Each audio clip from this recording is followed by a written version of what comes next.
Assalamualaikum warahmatullahi wabarakatuh.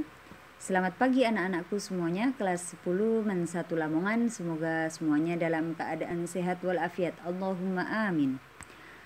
Untuk pertemuan yang keempat ini kita akan membahas tentang adab terhadap orang tua dan guru. Apa sih pengertian tentang orang tua? Orang tua dalam Kamus Besar Bahasa Indonesia KBBI disebutkan orang tua artinya ayah dan ibu. Sedangkan dalam penggunaan bahasa Arab, istilah orang tua dikenal dengan sebutan al-walid.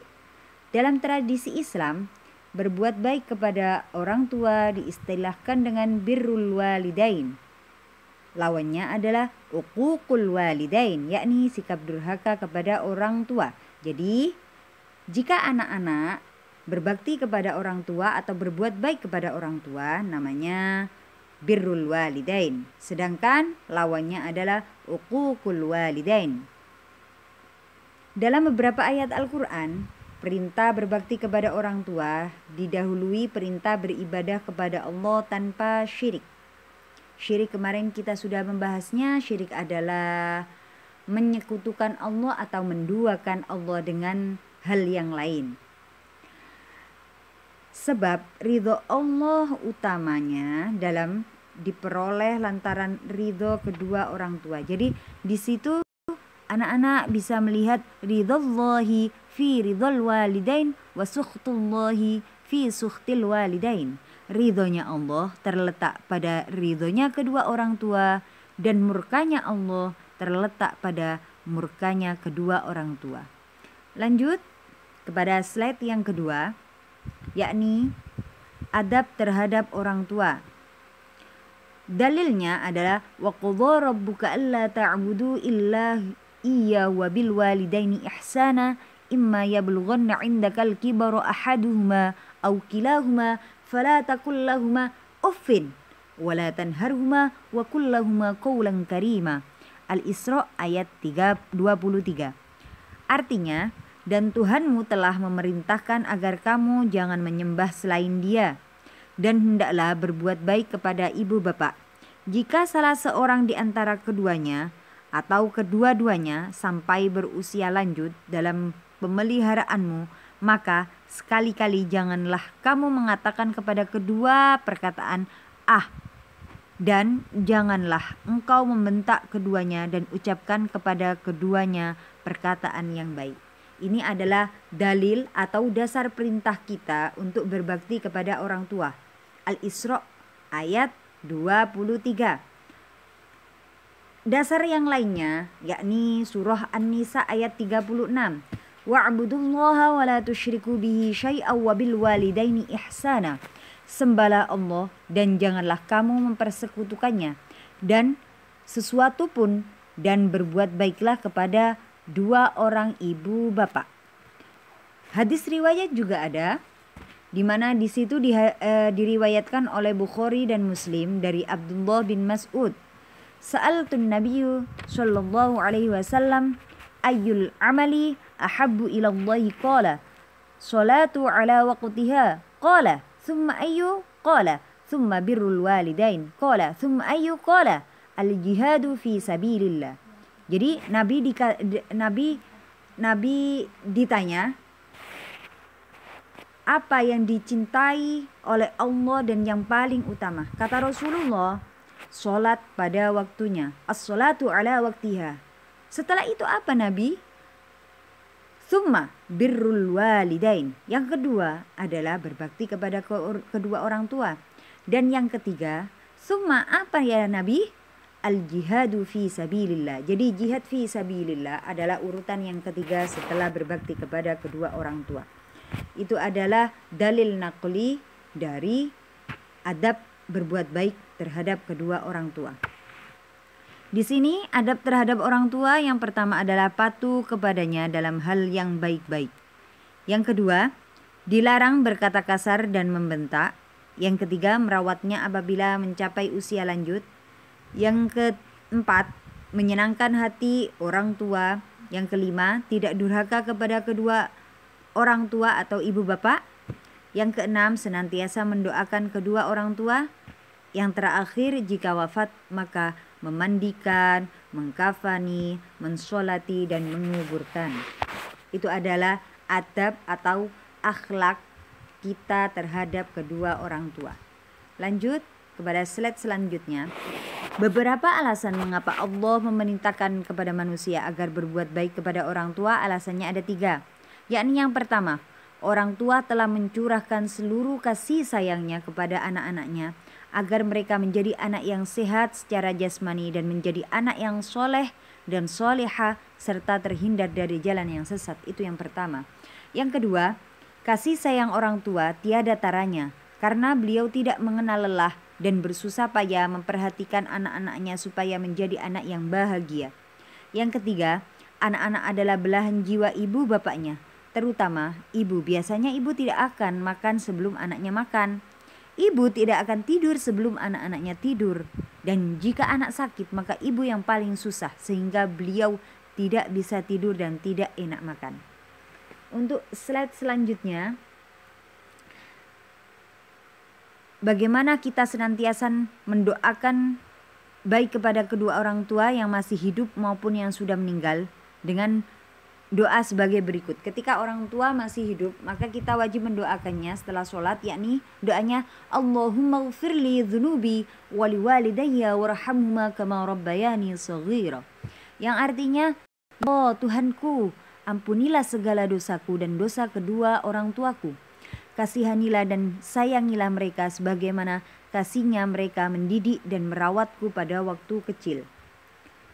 Jika orang tua kita sudah meninggal atau wafat, maka kewajiban kita, yakni yang pertama, memandikan, mengkafani, mensolati, dan menguburkannya. Yang kedua, melaksanakan wasiatnya yang baik jika berwasiat, dan wasiat biasanya sepertiga. Yang ketiga, melunasi tanggungan atau hutang-hutangnya jika punya hutang. Yang keempat, meneruskan perjuangannya. Yang kelima, senantiasa menjalin hubungan baik dengan orang-orang yang pernah menjadi teman karib orang tua kita. Dan yang terakhir, memohonkan ampun untuk mereka dan senantiasa mendoakannya. Untuk slide selanjutnya, keutamaan berbakti kepada orang tua bagaimana? Berbakti kepada kedua orang tua merupakan kewajiban bagi setiap orang. Barang siapa ikhlas berbakti kepada kedua orang tua, maka Allah menjanjikannya pahala yang luar biasa. Keutamaannya yang pertama, dibukakan 2 pintu surga. Tidak ada seorang mukmin yang mempunyai 2 orang tua di mana pada waktu pagi ia berbuat baik kepadanya, melainkan Allah membukakan 2 pintu surga kepadanya. Yang kedua, lebih utama daripada berjihad di jalan Allah. Yang tadi yang waktu Nabi ditanya, yang pertama adalah as-salatu ala waktiha, yang kedua thumma birrul walidain wa thumma jihad fi sabilillah. Yang ketiga, keutamaannya adalah ridha Allah ada di dalam ridha kedua orang tua. Murka Allah ada di dalam kedua murka orang tua. Barang siapa yang bersyukur kepada Allah tetapi ia tidak bersyukur kepada kedua orang tua, maka syukurnya tidak diterima. Jadi syukurnya harus syukur kepada orang tuanya dahulu. Karena nikmat Allah yang paling banyak diberikan oleh manusia adalah yang pertama nikmat dari Allah, yang kedua adalah nikmat dari kedua orang tua. Lanjut untuk keutamaannya, yakni dimudahkan rezekinya. Dan barang siapa meninggalkan doa kepada kedua orang tua, maka disempitkan rezekinya. Jadi saya mohon kepada anak-anakku semuanya untuk setelah sholat minimal doakan kepada kedua orang tua, Allahumma ghfirli dhunubi wali walidayya warhamhuma kama rabbayani shaghira. Karena ketika anak-anak mendoakan kedua orang tua, maka anak-anak dibukakan rezekinya. Bukan hanya sekedar rizki materi, tapi rizki ilmu, rizki sehat, rizki bisa merasakan apapun kenikmatan yang diberikan oleh Allah. Yang terakhir, keutamaannya adalah dimudahkan segala urusannya, baik urusan dunia maupun urusan akhirat. Kata-kata yang perlu anak-anak ketahui, sarannya adalah berbaktilah kepada kedua orang tua selagi mereka masih hidup, selagi anak-anak masih bisa membuat orang tua bahagia, berbangga dengan diri kita, bisa mencapai kesuksesan. Lanjut, yakni sebab-sebab kita wajib menghormati guru atau adab terhadap guru. Dasar perintah berbakti kepada guru yakni wakirru man tu'allimuna minhul ilma. Artinya, muliakanlah orang-orang yang telah memberikan pelajaran atau ilmu kepadamu. Yang lainnya dalil naklinya adalah Al-Mujadilah ayat 11. Yarfa'illahu alladhina amanu minkum walladhina utul ilma darajat. Niscaya Allah akan mengangkat derajat orang-orang yang beriman di antaramu dan orang-orang yang diberi ilmu beberapa derajat. Untuk itu dasar dalil dari kita wajib menghormati guru. Adabnya menghormati guru. Kenapa sih guru perlu kita hormati? Guru adalah pendidik profesional dengan tugas utama mendidik, mengajar, membimbing, mengarahkan, melatih, menilai dan mengevaluasi sejak anak usia dini hingga dewasa. Pada pesantren dan lembaga pendidikan Islam, peran pendidikan diemban oleh para ulama, kiai dan ustadz. Jamaknya adalah asatid. Pengetahuan yang luas dan mendalam serta ketinggian akhlak para guru, ulama, kiai, ustadz bergerak pada berbagai lapisan sosial. Mereka memiliki kekuatan dan pengaruh yang besar dalam masyarakat termasuk pengetahuan pada diri murid, santri, atau siswa pada lembaga pendidikan. Jadi adanya presiden, adanya menteri, adanya gubernur, adanya apapun profesi yang ada di dunia ini tidak terlepas dari peran guru. Jadi guru adalah orang yang memberikan ilmu dan orang yang berjasa. Wakirru man tu'allimuna minhul ilma. Bagaimana kita wajib menghormati guru? Guru adalah orang yang banyak berjasa kepada kita. Yang kedua, guru merupakan orang tua kedua. Yang ketiga, guru yang telah membuat kita dari belum tahu menjadi tahu, belum bisa menjadi bisa, dan tanpa guru hidup kita akan buta dan tidak tahu apa-apa. Untuk slide selanjutnya, bagaimana tata cara kita menghargai dan menghormati guru? Yang pertama, jika bertemu dengan guru, ucapkanlah salam. Kalau memang masa pandemi seperti ini, salam yakni Assalamualaikum Ustadz, Assalamualaikum Ustadzah, dengan melangkupkan kedua tangan. Karena masa pandemi. Jika sudah masa normal atau masa sudah tidak ada virus atau tidak ada ujian dari Allah yang seperti ini, kita bisa bersalaman. Jadi setiap bertemu dengan guru, anak-anak harus mengucapkan salam dan salim. Yang kedua, husnudon pada apa yang dilakukan guru. Jadi anak-anak tidak boleh suudon. Yang ketiga, memperhatikan dengan wajah menyenangkan dan penuh semangat saat guru memberikan pelajaran. Jadi ketika ada guru di dalam kelas, anak-anak tidak boleh menaruh kepalanya di atas bangku meja, ataupun anak-anak suntuk melihat gurunya.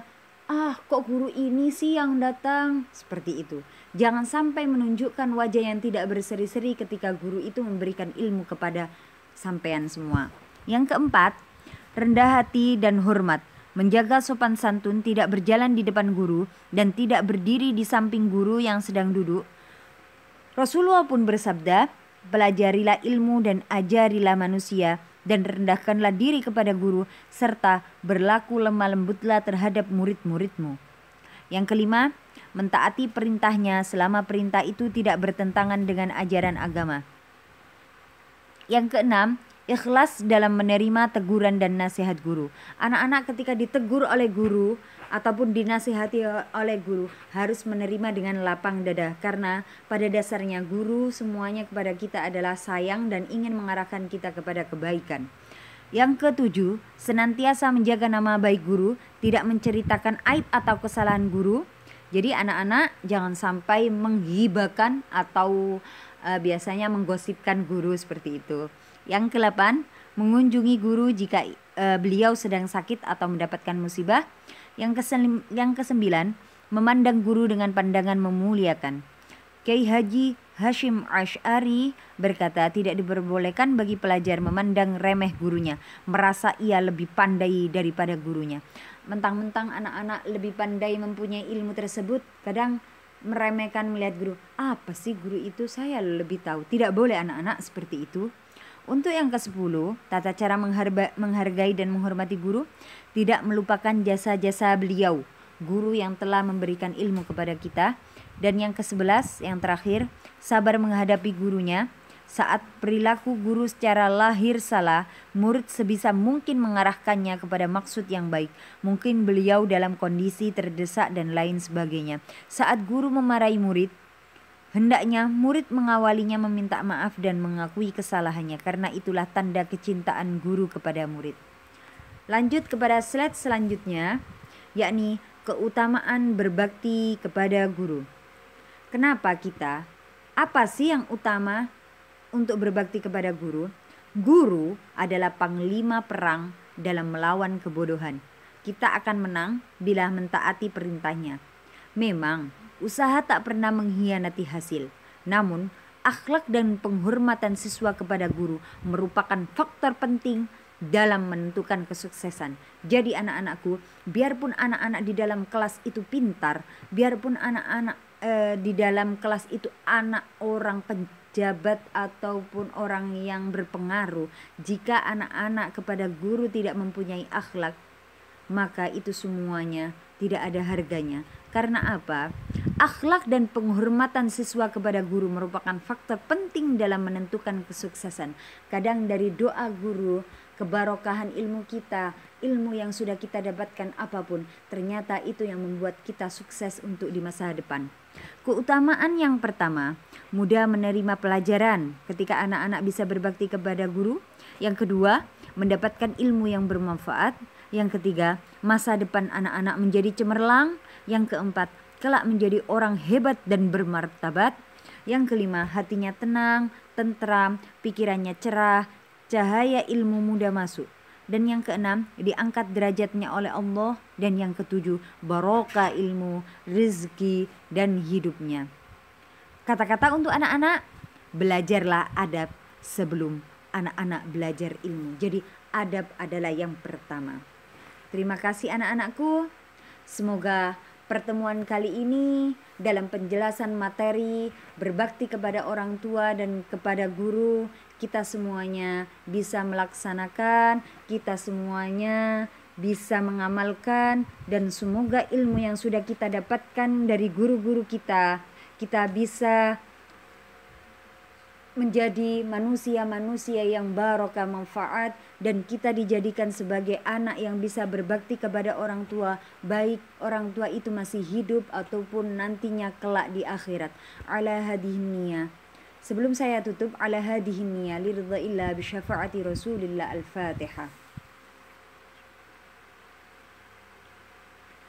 Cukup sekian dari saya. Apabila ada salah, apabila ada kekurangan dalam menyampaikan materi, saya mohon maaf yang sebesar-besarnya. Kebaikan atau kebenaran itu semata-mata datangnya dari Allah. Ala hadhihi niyah. Saya tutup. Assalamualaikum warahmatullahi wabarakatuh.